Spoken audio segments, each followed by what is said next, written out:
everyone, it's Robin, R Silent Crafts, and welcome to my studio. This is my WiP It Wednesday video where I'm going to show you the crafty goodness that I've been working on this week. Here is my hurricane dishcloth. I haven't blocked it yet, but this is the one that I finished during the hurricane that kept my hands occupied.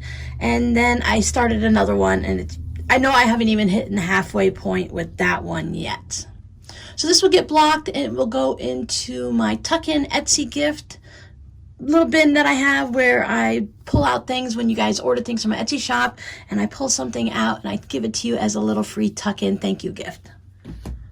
I did work on my Snowflake postcards, so I've gotten them to the point where they're just waiting to have their cardboard backing put on and the stitching to go around it.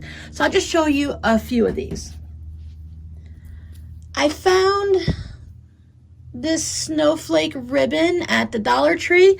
I bought 2 spools of 9 feet each that I thought would be plenty, but I was being overly generous on the ones that I first started with. So when I got to the end of the first roll, I thought, uh-oh. So I had to cut back a little bit and just add a little bit of an add-on bit to it. I think it adds just a nice little fun touch to it.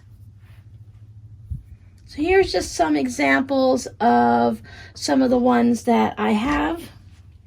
I do have my full bin that is just ready for the next phase. I'm just doing this a little bit for a couple hours a day as I move on to get them going through.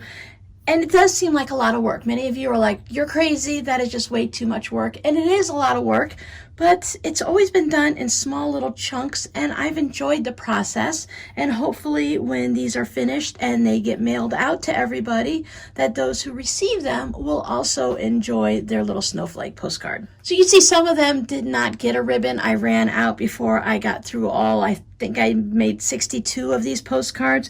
So before I made it all the way through, I did run out, and I think they're going to be fine as they are anyways. They'll have their decorative stitch around it. When I brought the ribbon home, I thought it might have been fun to maybe put it diagonally and put the snowflake right on top of the ribbon, but they were already fused down really well, and it's new heat and bond that I purchased, so it has a great fusing ability to it. Sometimes with the older ones you could peel it up a little bit, and I thought maybe I could peel up 1 or 2 of the little arms and stick it underneath there, but that's okay. I think it's still going to be fine as it is. So after the hurricane, when I was sitting here with nothing to do because it's dark, it's hot, and I had no electricity, I decided to pull out some of my wool kits that were given to me a couple years ago. You already saw the snowman last week. He hasn't gotten any farther than this. But another kit that I received was this sunflower pincushion. So it's all wool. I love working with wool. I don't have a supply of wool felt. I have a few pieces, maybe a dozen. I don't have wool scraps or anything like that. If I were to start collecting this, this would be a whole other thing in addition to the scraps of fabric I already collect. So I'm trying to behave and not have too many crafts going at the same time. But by purchasing a kit or receiving a kit, it allows you to have the fun of playing with whatever craft you're doing. Like if you're making candles, or if you want to make some dolls or something like that, you can purchase a kit or a quilt kit, and that way you don't have to purchase all the individual pieces, and you really won't have that much left over at the end. So this has a buttonhole stitch around the petals. They are not stitched down. They came with little beads to put on here. This is going to be given as a gift, whether the person just puts it on their shelf to look pretty or they actually use it as a pincushion. That is totally up to them. For those of you that like things absolutely symmetrical, that it matches and sits right in the middle, this project really isn't for you. The actual petals, I tried to line them up with these rounded bits on the back of it here, on the actual part of the pincushion, and they don't line up no matter how you spin them or turn them. They just didn't work. That did bother me a little bit, but in the end, it is perfectly fine. But if you want it to be actually symmetrical and you were to find a kit like this again, I found it. I was wondering where I put the actual pattern because I knew it came in a kit. So this one is a Bird Brain Designs. I love anything Bird Brain Designs. They come up with some of the cutest things. This one's from 2003 from Robin Kingsley, birdbraindesigns.net. You might be able to find something on their website. Maybe they have a back order feature, or you might be able to find it on Etsy or eBay or something like that. But really, if you think about it, you can just go ahead and freehand the pattern yourself and create your own pincushion. A lot of times I recommend going on to Google and searching for whatever you're looking for. There's usually either like a sunflower pincushion outline or a sunflower coloring book page that you can find and use that to create your own design. I have a couple more kits that I'm going to be working through, and then I'm going to actually give away all of the patterns. So if anyone would be interested in them, keep an eye out for an upcoming video. So I have this one so far, and I have the snowman. I also have this little felt banner. So it has, I never remember what the beehive is actually called. So you have basically the beehive with the bees around and all the honeycomb. This one was really great because it came pre-printed. So that's the next one I'm going to be working on. But the one that I'm currently working on, Primitive Gathering Primrose Pincushion. You should be able to find it if you look at Primitive Gatherings, whether it's available still or not. This one's from 2013, so it's a little bit newer than the rest of them. This one came to me with everything already fused down, so I'm just taking a needle and thread and I am stitching everything down so it stays in place. It has a backing fabric, I believe, so that just needs to go ahead and get all stitched together and stuffed for another pincushion. You don't even have to use these things as pincushions. You can put them like on a shelf as a decoration or something like that. I haven't really gotten my sock knitting mojo back. The hurricane really sucked that out of me. I'm having a hard time. I don't know if it's not concentrating. I just don't know what it is.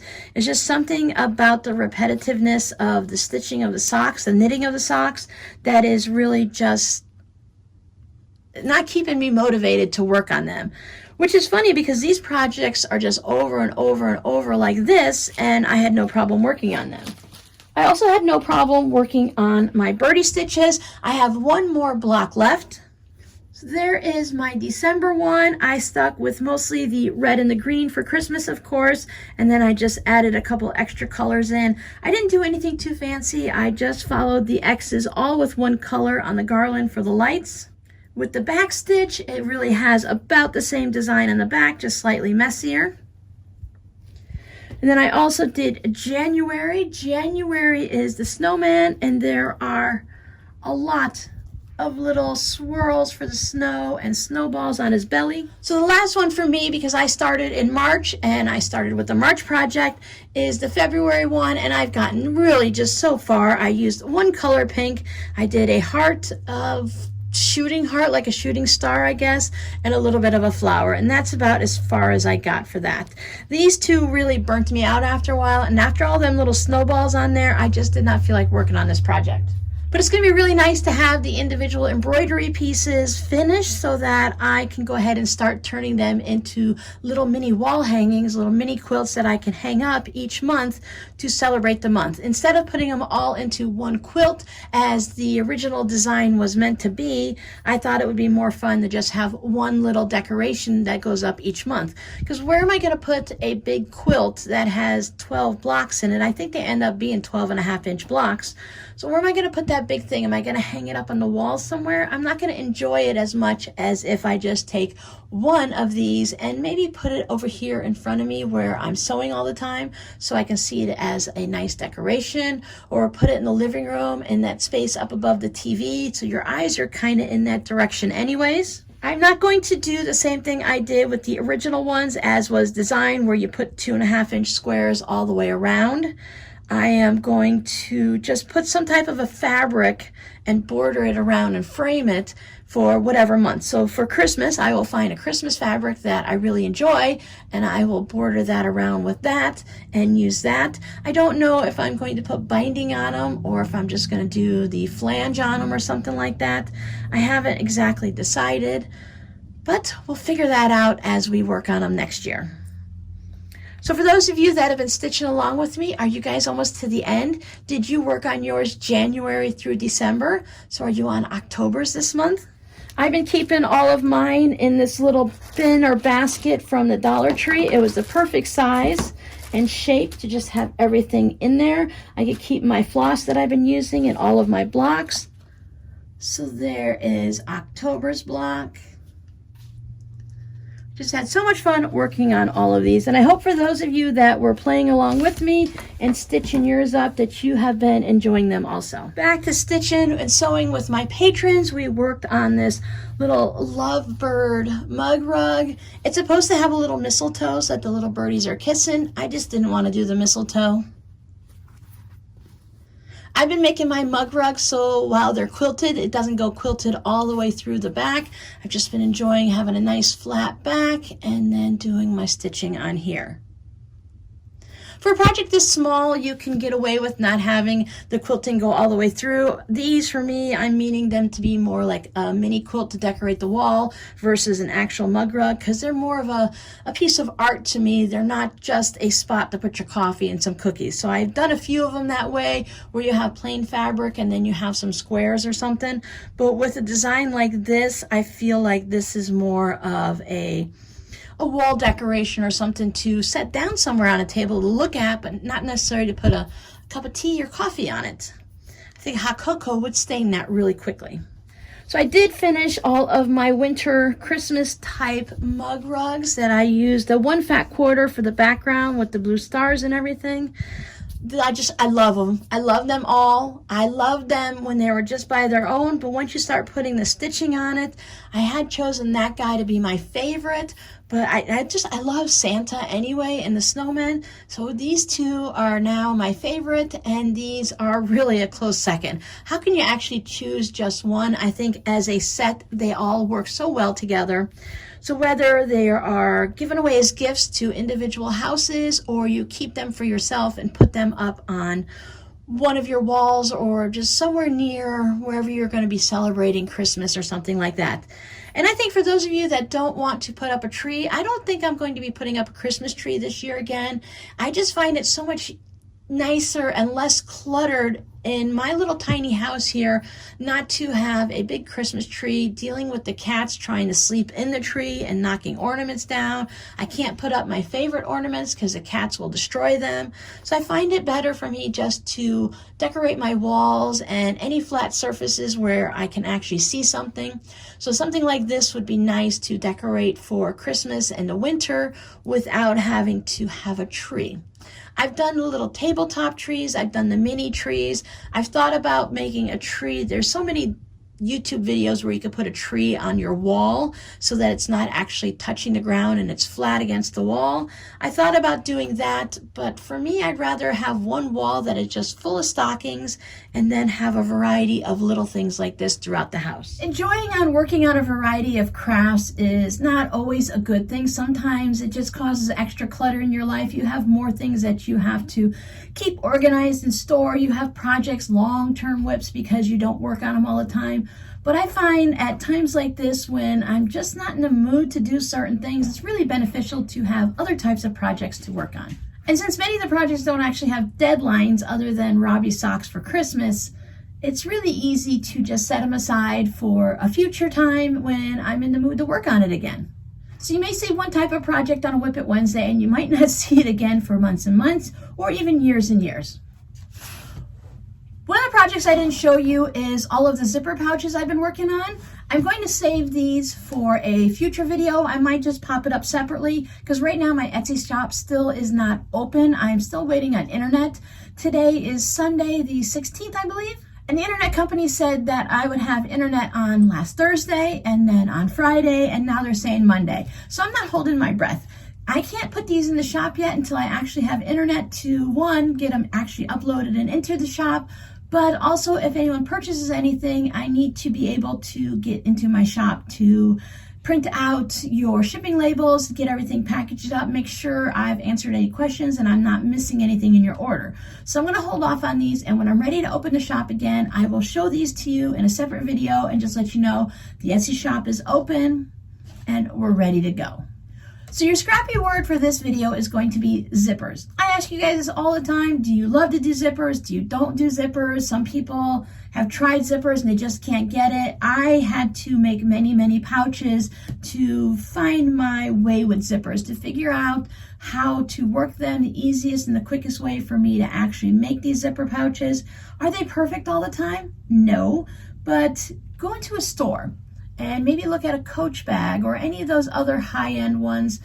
Look at those, the quilted backpacks and bags. I think it's Vera Bradley that does those. And if you look at their products, they're not perfect either. So I feel like mine can exceed theirs sometimes, and sometimes theirs are better than mine. But I know when that I make a zipper pouch, it's going to be better than the one you're going to find at the Dollar Tree or at Walmart.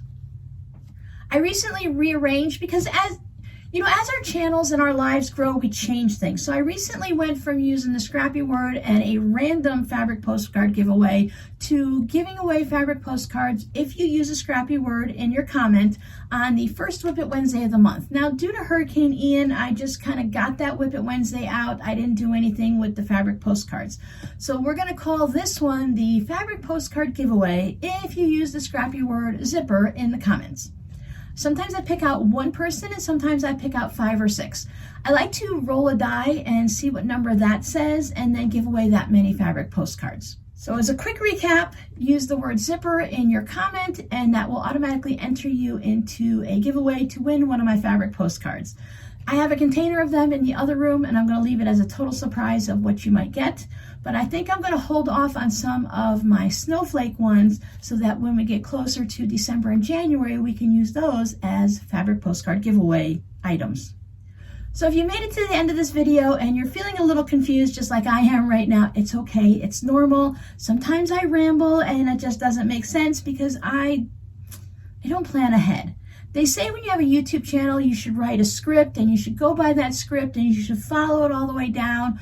But I like to just kind of hang out with you guys. And if we were just sitting around my table chatting, would we have a script of what we're going to talk about to each person and say, oh, hi, Robin. How was your day? Did you get to work on your Snowflake projects this time? No, we're all just going to sit around and chat. We are going to say confusing things, get our words mixed up, and chances are I might even forget your name because me and names are not all that great. So thanks for hanging out with me. Thanks for putting up with me each time you watch one of my videos, and I will see you guys next time. Bye.